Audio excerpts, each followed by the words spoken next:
My name is Gavin Evans, and this is my review of Alice in Borderlands Season 1. And this review will have spoilers, so there's your warning.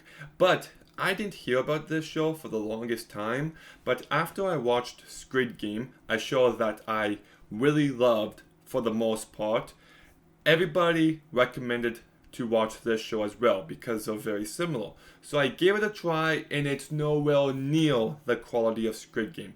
It does have a few positives, but it's also got a lot of negatives. But let's begin talking about the very beginning of this show because at first I was just not getting into it. I thought it was very boring. The characters didn't stand out in any way. But once we got to the first game, the first task, well, they have to make it out of, well, they have this possibility of two doors to go through. One will kill you while the other one keeps you alive, and you have to guess which door to go through. I thought that was very tense and thrilling, and I enjoyed it. I didn't quite buy the logistics of it when they're using the math of how long a vehicle was in front of the building and then looking at a map for half a second they could figure it out. It was a bit too much, but in the moment I was entertained.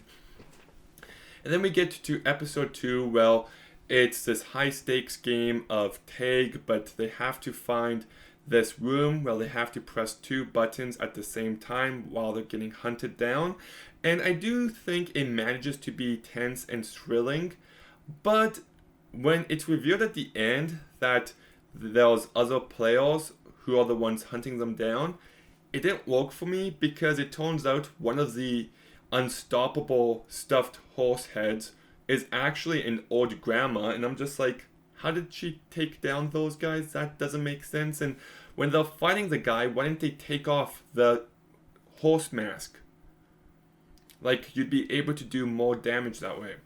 Then we got to episode 3, and I think that's the Seven of Hearts. Well, all the friends end up dying in the end, and yeah, this just didn't work for me. It's too much too soon with zero emotional weight behind it, and because the story and characters aren't a high point of this show, it just didn't have anywhere near the impact they thought it did. They were going for the cheesy angle with all the flashbacks, and I just really didn't buy into it. And then we get to episode 4, I think, and is that the one with the bus in the tunnel? Well, they think they have to leave the bus, but it turns out they had to stay at the bus. Because I really liked that one. That had a unique angle to it, even though I didn't think the pencil was necessary, but whatever. Then we get to the beach storyline, which I'll touch on a bit more in just a sec, but it really didn't work for me. But we do get to this one game where they have to figure out which switch to pull, and if they get the wrong one, then it electrocutes the water they're in. So that was really good, and that's all my positives with this show for the most part.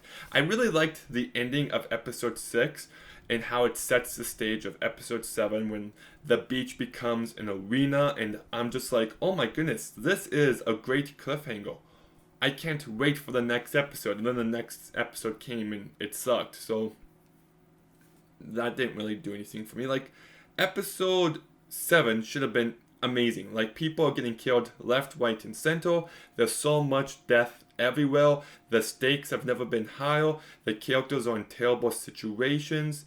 And it keeps going to these random flashbacks, which I didn't care for. It didn't add any depth to the characters, and it kept pulling me out of something I wanted to get invested in. But they do go into this one character's flashbacks, and this character, up until this point, has always looked and acted like a female.